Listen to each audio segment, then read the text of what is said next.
All right, everybody, welcome to the Q&A on February 20th, 2025.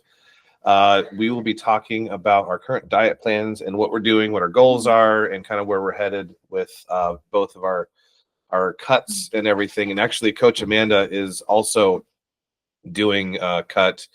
And so if she wants to join in on what she's doing, and she'll also add some to this so everyone kind of gets an idea of like how it kind of looks for us. Our goals are different from Amanda's. She's actually intending to be on a bodybuilding stage later this year. I am not, and neither is Emily. So we're not going as deep into a cut as she is. But we're going to kind of talk through that. So we'll go through, I think we'll go through my diet and my plans and my goals. And then we'll talk about your goals, your diet, and everything else. So for me, I just started this week. Last weekend was my last hoorah as far as eating whatever I want. And honestly, I don't like to eat that much food anyway, so probably could have done what I did at any time. I didn't gain any weight. In fact, I think a couple of days I was a little bit low on calories. Actually, probably was in a deficit. We're not big vacation eaters. No. So like, so what? Yeah. So like, I actually probably was under by several hundred calories, or maybe even 1,000 one day, because I ate like 2 meals one time, and I didn't have any nighttime snacks. So I was just like, I don't care. So that's the difference with me, I think, compared to a lot of people, and maybe you, someone is like, I'm actually okay not eating. So the indulgence for me was, skip meals, don't eat whenever. Okay, fine, that's great.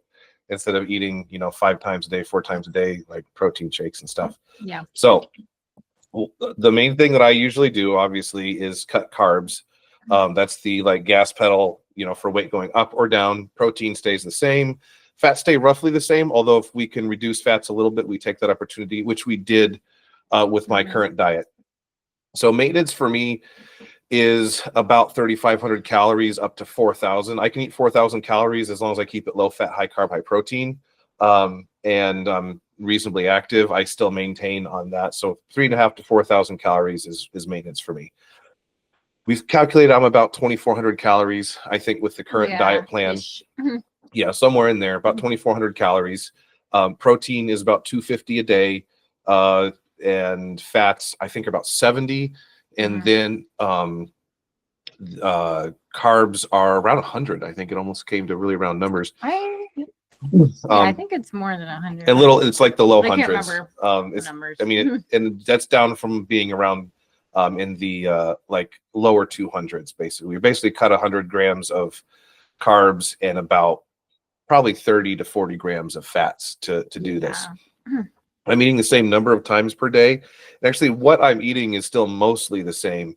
So right now, before my breakfast was 3 duck eggs and was it 4 ounces of breakfast sausage? Breakfast sausage. No, it was like 2.5. 2.5. So not much. And then I would have 2 pieces of toast with that just had jelly on it, sometimes butter, but usually just jelly. And then I would have either a glass of a half glass of orange juice would be about probably 4 ounces of orange juice, or a full glass of milk, which generally would be raw milk, actually. So it was great. And then breakfast is typically the super common chicken and rice, and also a bowl of salad. And the salad is usually spinach with a little bit of homemade dressing, which is basically olive oil and honey. I think there's some vinegar in there. Yeah, mustard. It's a honey mustard variant. Yeah. And that would be it was a pretty small amount, but we cut the dressing is cut in half. Yeah. So it's only like a few grams of fats at this point. It's a spoonful. I think, at this point. Comes out to like 5. Yeah, it's just enough to add a little something. And then there's also probably like 6 craisins in there. And then so lunch, the main part of the meal, the entree, if you will, that stayed the same. Chicken is 8 ounces, I think. Yeah. 8 ounces of chicken, boneless, skinless chicken thighs. Yep. And then the rice, jasmine rice, went from a cup and a half to 1 cup. Okay. Yep. Down to 1 cup. My afternoon snack is the same.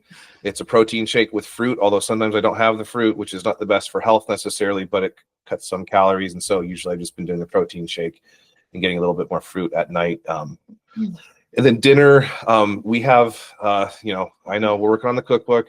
It's happening. It's just slow, but it's from our usual menu, but we've more selected items that are lower fat to keep calories down. So we're having less of the higher fat dinners so that we can keep the protein high and reduce calories very significantly. And then my nighttime snack, which used to be Greek yogurt with a scoop of protein powder in it. And that's where I get my creatine.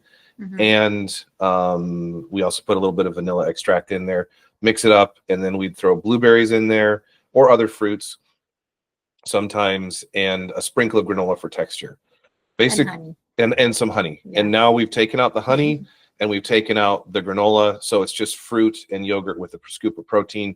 It comes out to 60 grams of protein. Yeah. And the carbs are, I think, around 20, somewhere in there. Yeah. And so it's fairly significant reduction in calories there due to not having the granola anymore and the honey. Not crazy, not as much drastic as the others. The other thing that I'm not doing anymore is I used to have carbs as a pre-workout. I would have one Pop-Tart wafer, so they come in the double packs. I used to have one pre-workout. I'm having no carbs pre-workout. So when I train in the morning, it's after eating eggs and milk. So I've only had like 15 grams of carbs max from that serving of milk. So I don't know if I talked about what I'm doing now for breakfast. I think I skipped that. Yeah, I think you skipped what your breakfast is. Yeah, so breakfast now is 3 duck eggs. There's some peppers thrown in there for flavor and a little bit of salsa on it, and the Fairlife the high protein milk, the one that's filtered. I forget what the product they call it. It comes in a blue container, but basically they filter it so that it has mostly protein. It has carbs too, but all the fats are gone, and along with some other things. And so it's kind of like having a protein shake, but with some carbs. So I'm training pretty low carb. It's obviously not fasted, but it's pretty low carb. Yeah, especially for you. Yeah, that's definitely for me, because I've usually carb loaded pretty well before training. And honestly, because I'm not training strength, I don't notice a real reduction in energy in the gym right now for hypertrophy purposes. So if I was training strength, which you shouldn't generally do in a deficit, I would definitely notice that, I'm sure. I don't think I'm very strong right now at all. And this puts me in a deficit of about 1,000 calories a day, maybe even a little bit more. We're targeting 2 pounds of weight loss per week, and that should get me in about 16 weeks down about 30 pounds. I've been walking around about 260 the last 4 months or so, and the goal is to get down to about 230 by the end of the cut. So once I get back to maintenance, I'll probably be like 235 or so, maybe even 237. But I want to actually step on the scale in the morning and weigh 230 at the end of the cut. That's the goal. And I'm guessing that'll put me down to something like 12% body fat, maybe even getting down to 10. Well, we're going to see, of course, but I should be pretty low body fat. It's not anywhere near like bodybuilding stage readiness or anything like that. But it would be pretty darn cut. Definitely lower body fat than I have been since I was in my, I would say the mid 20s or so, back when I was really, really low body fat, but also really, really low body weight. So that's kind of what I'm doing. So far, it's easy for me. I actually last night skipped my nighttime snack. I'm going to hold that loosely. I don't necessarily always need to or want to eat in the evenings. I've just been doing it during maintenance, but I might not eat that evening snack every time, just because I can save on calories a little bit. Yes, it is less protein, significantly less protein. So I will eat, I'll make sure I eat it if recovery is an issue. But right now I have not dealt with muscle soreness or anything like that. I'm training 3 days a week instead of 4, just due to my schedule recently. And so those are fairly high intensity workouts. They kind of have to be. So like my leg day, which was yesterday, leaves me, pretty drained. That's definitely the hardest day because of the energy expenditure. It's I do cyclist squats, and then I'm doing axle deadlift block pulls for hamstrings. And then after that, I hit leg press, 500 pounds for 3 sets of 8 to 12. Right now, that weight's might go up, might even go down. I don't think it'll go down, but it'll go up probably a little bit, or at least the reps will, maybe not the weight. And then I do for conditioning and in general athleticism, I'm still doing box jumps, rebound box jumps. And I am also continuing the shoulder runs or suicides as well for conditioning purposes. Not that those don't burn so many calories that you lose appreciable weight. Probably doing all of those sprints, you probably burn maybe you're burning 10 to 20 calories. I don't know for sure, but it's not very much. And so I'm not doing it for that purpose. I'm also walking as much as I have before, which is typically about a dedicated walk of at least half an hour a day, sometimes more. And that's pretty much it. Nothing else has really particularly changed. It's a similar program to what I was running before. It's just that some of the things were a little more strength-based. Some of the compound movements were strength-based, but now they're not. So like on my upper push day, I'm doing instead, like I've been doing cambered bar, paused bench press in the 3 sets of 5 rep range. Now I'm doing 3 sets of 8, and I reduced the weight a little bit on that one. And then I'll do incline bench for 3 sets of 8 to 12. And then I hit dumbbell flies because chest is a weakness for me. Between the cambered bar, the incline bench, and the flies, hopefully I'll get a little bit of good chest work in. And then I do face pulls, and then I do 3 sets of 8 to 12 cable tricep press downs, and then I actually kind of pyramid that afterward, and I reduce the weight, no rest, and I take 20 pounds off the weight stack, bang out 10, 20 pounds off the weight stack, bang out 10, 20 pounds off, bang out 10. So by the time I finish that, my triceps are pretty fried. And that's it for my upper push day. My upper pull day, which is the final day of the week, so that's back basically. I reversed a couple of things. I changed the order of some things, but everything else is pretty much the same. I'm doing single arm lat pull downs. I do like lat pull downs with both arms, but in my case, sometimes I have trouble isolating the back, and I can get a lot more direct lat engagement, I feel, when I do single arm. And sometimes 2 arms mess with my left shoulder. So that's partly just a thing that's unique to me. And then after that, I'll do normal cable rows, pretty heavy, but still like 3 sets of 8. And then, oh shoot, what am I doing after that? I do crunches after that, and I do some bicep work. So I'll do reverse easy bar curls, and then I do normal conventional dumbbell curls as well. And that's pretty much the whole program. It's fairly minimal, but I think it's adequate for what I'm doing for my purposes. And running this program in my off season, I've actually, I think, gained a little bit of muscle mass, even eating maintenance. So that's a good sign. Again, targeting June or so, early June, maybe even May, should be down about 30 pounds. Mm-hmm. And then for you? Yeah, I mean, as far as training goes, I'm coming off of training 4 times a week. And then for the last 7 months, I think, I've been specifically training lower body 3 times a week, which I've never done before. So 3 out of those 4 have been lower body days, hypertrophy-based days. So that was to put mass on your lower body, specifically mass the glutes. On specifically glutes and a little hamstrings. Yeah, that's been your weakness, both physique-wise and strength-wise. Yeah. That's your weakness on the deadlift is the lockout. Yes, and I was really pleased because yesterday I did some not like heavy deadlifts, but just like more than I've done, and I was like, these lockouts are so easy. So I think it's gonna be great. But yeah, that's what I've been doing. So we're going to be changing. We haven't done my program yet, but I'll just be moving to 3 days a week with you, and it'll probably be similar.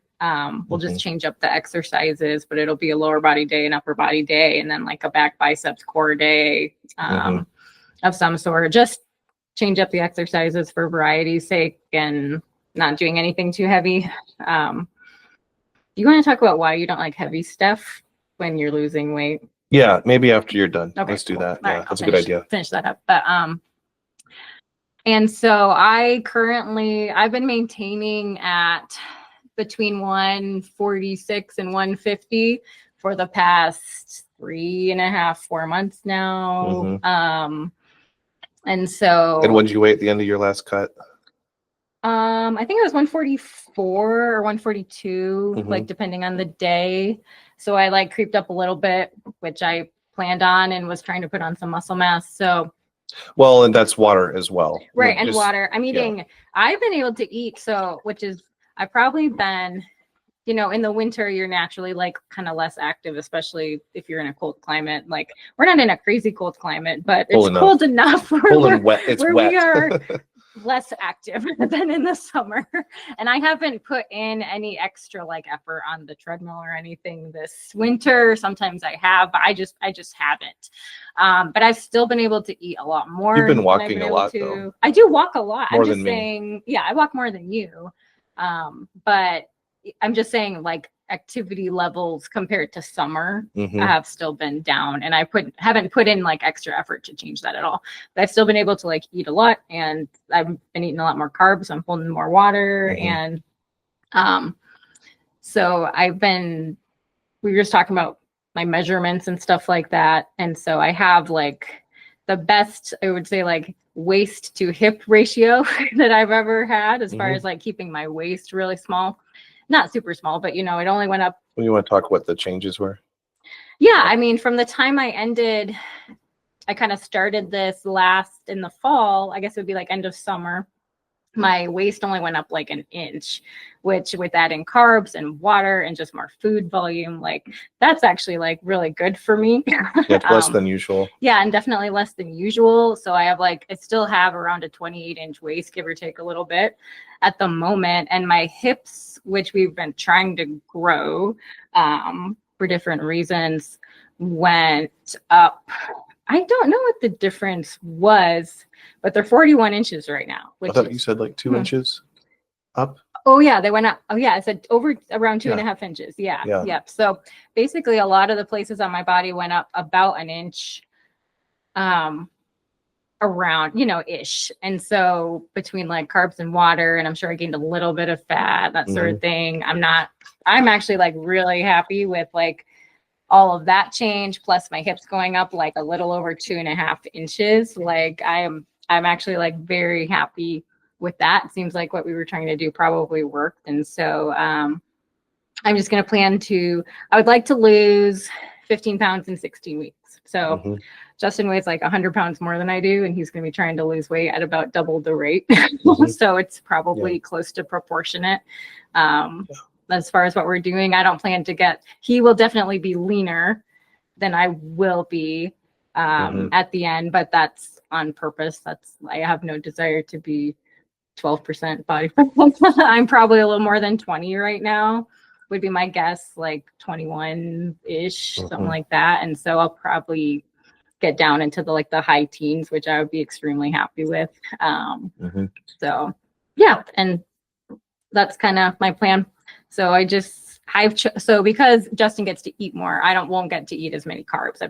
I could have chosen to basically keep my carbs a little higher or my fats a little higher. I'm choosing to kind of keep my fats a little higher for now, so I can eat more red meat, just for nutrition's sake, and cutting the carbs down. So I'll be eating less carbs and getting a little more fats in as far as my diet ratios and things like that. So yeah.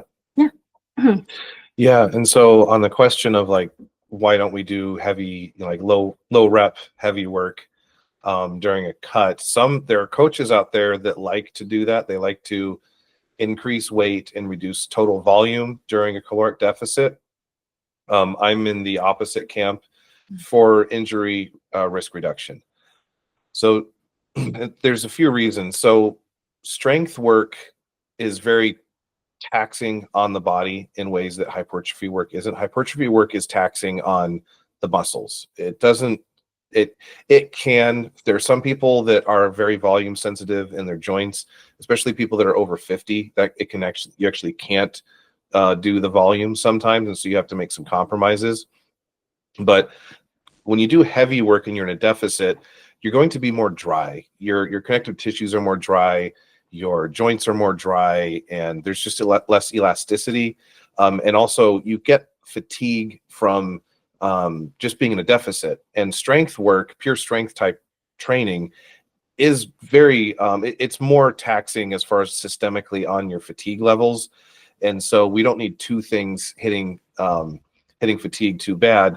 And then the added strain on the connective tissues while you're more dried out, less water, and just less capable as far as recovery goes. When you have lower carbs, you're going to have lower insulin levels, therefore less IGF-1, less growth hormone, and less growth factors all around produced naturally in the body.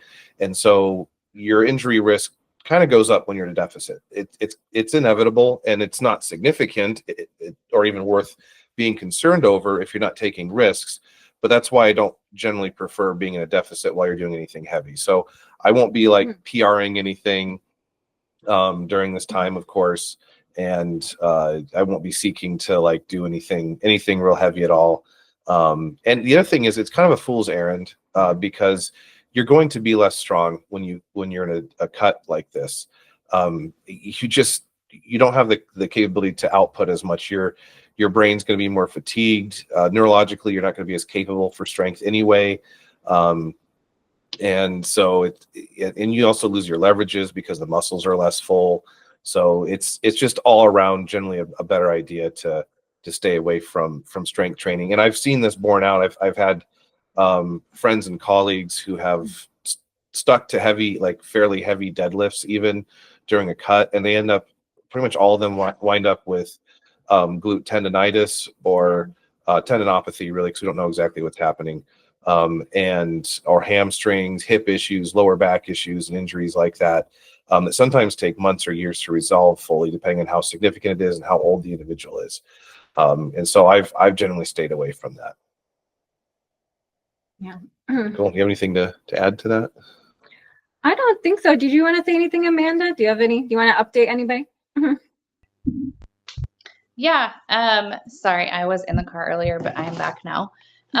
Same thing here. Like, as far as strength training on a deficit, generally I go toward, I'll try to keep my weights kind of where they are, but it's more based on reps in reserve. That's gonna go way down. Like the number of reps can go way down. And so that's how you know you are losing strength. It'll come back, but on a cut, that's just, that's how it is. So I'm actually going to be wrapping up my own mini cut in about a week and a half. I have lost about 6 to 8 pounds, depending on when I had finished my water the night before. So that's where I'm at right now. And so I have about a week and a half left. So that puts me at just slightly over a pound per week lost. So it's gone pretty well as far as rate of loss this time. Then we're going to go into maintenance for about 8 weeks. And then I'm entering an official prep. So this past off season, I kind of approached things with a lot more flexibility. I'd actually had quite a while that I didn't track much, except for knowing that I hit my protein. So jumping back on tracking everything. I don't have a meal plan at this time. I'm doing more flexible.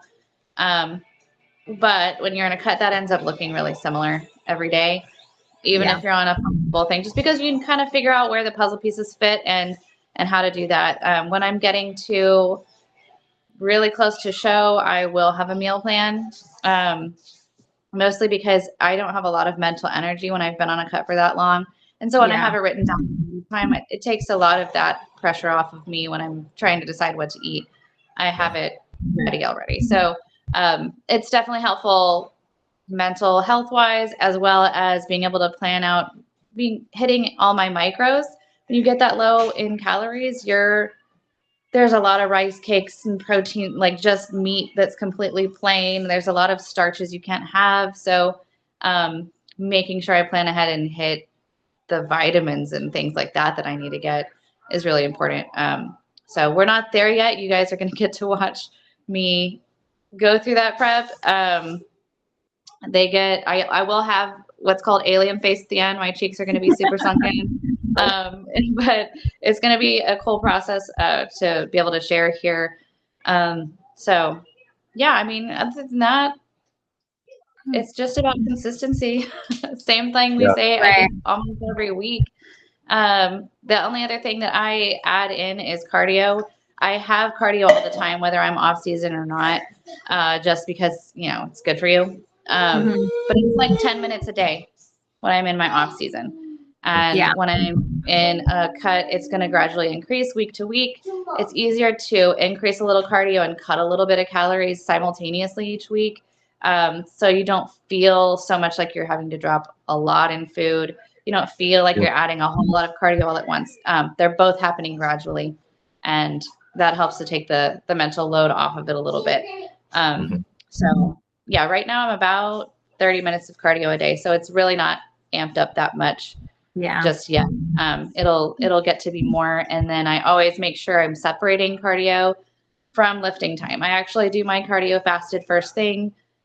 It really doesn't, there's a lot of literature out there about fasted versus not fasted. It really is just your preference. It doesn't make that much difference. That's just the best way for me to fit it into my schedule. So I do it first thing, then I'll have breakfast, and I'll head to the gym probably in a couple of hours after that. So making sure that I'm fueled. And I almost never have carbs for dinner when I'm deep into a prep or a cut. That'll be very protein fat focused because I really want to concentrate as much as I can near my training time, which is in the morning. So almost I try to leave enough fats where I'm satiated all night long for dinner. So there's just little tricks and moving certain macros around that help with making a cut easier, and that's what I try to make the most of. Yeah, the fats at night really help with compliance, because pretty much any diet plan I do is going to have more fats with dinner anyway, partly for the compliance reasons and satiation, and especially when you're going as aggressive on a cut as you are, it's like almost needed, because you get so hungry in the evening without some fats, and so because during the day it's kind of easier to be busy. Yeah, and so as far as your calories, so what do you think you were at during the off season, during your maintenance, and then your mini cut? Like, how did that look? Yeah, that's a good question. I think I was probably at the highest somewhere around 2,600. And so I'm very petite. I'm only 5'2", and I weigh 120 right now after 6.5 weeks of a cut. So that's fairly high for somebody as small as I am to begin with. But so I'm actually glad that I've gotten my metabolism up to that. Right now we went really aggressive on this 8 weeks. So I'm already down to about 1350 on training days, about 1150 on non-training days. That's going to go up quite a bit for my maintenance, and we'll just see kind of where I'm at. Since I was in an off season for so long, and then we did a really aggressive mini cut. We'll see what that does to my maintenance level and how that may need to be tweaked. We're not going to go as aggressive week per week actually in prep. We just wanted to put ourselves in a really good starting place, because if you start too high in prep, it's going to be really hard to be ready for the stage. So pretty dramatic cut compared to where I was at for off season, but I'll keep you guys updated on what my maintenance seems to be at whenever I enter that in a couple weeks. Yeah, it's probably the low 2000s still. Yeah, I would expect so. Things are, kind of slowing down, which always at the beginning of a cut is where you see a lot of drastic numbers change on the scale. So already kind of slowing down, but we just took it really, really slow, or really, really aggressively, opposite of slow, this time. And yeah, I wouldn't be surprised if I'm somewhere between 1,900 to 2,200. Yeah, that seems cool. That's really high calories, honestly, because typically, you know, we're looking at 10 times body weight for maintenance as like a baseline for most women. If that's where you're, and this is very generic guidelines, but if that's where your maintenance is, then you know you're at least metabolically healthy. And honestly, higher probably implies more metabolic health. But women that are having to maintain on anything less than that, that seems like generally for health purposes. Obviously, people that are in the sport of bodybuilding, compromises might be made due to your aspirations, but there are risks with that having to be lower. So usually before losing weight, you want to be in a place where you're at least 10 times body weight in pounds for calories. So like a 120-pound woman would be like 1,200 calories. So you're like double that, which implies excellent metabolic health. So that's actually really cool. And for lifestyle clients, like we don't really worry about this so much. If they've come in and they're like overweight and they've been gaining weight or maintaining that weight, and we already know that they might have a metabolic health issue, but the metabolism is probably not slow. It's probably more of an insulin sensitivity problem, which is different from metabolic resistance.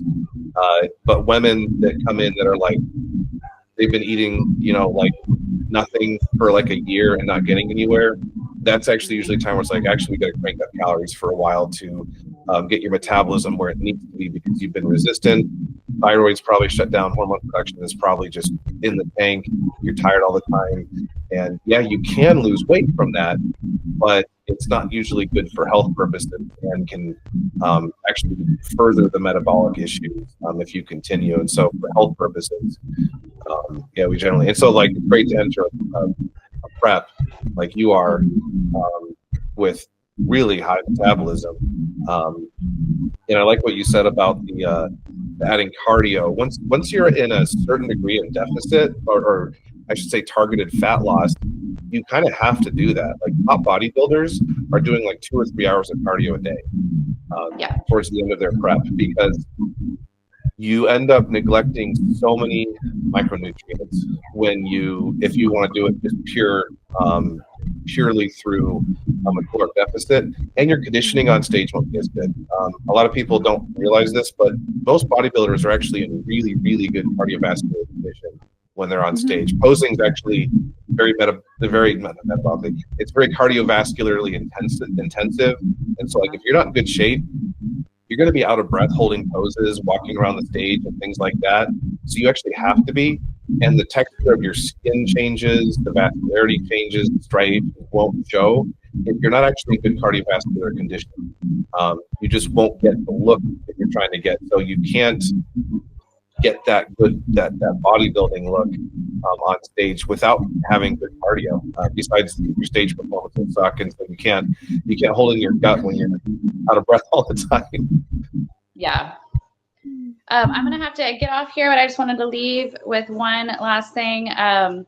As far as now I totally forgot what I was gonna say. Oh yeah, cardio. Whenever I am getting closer to show, I'll probably likely be at 2 hours a day. I will not do that all in one sitting. I'll probably do an hour fasted in the morning. I'll do weight training in the middle of the day, and I'll finish up the cardio while I'm watching TV before bed.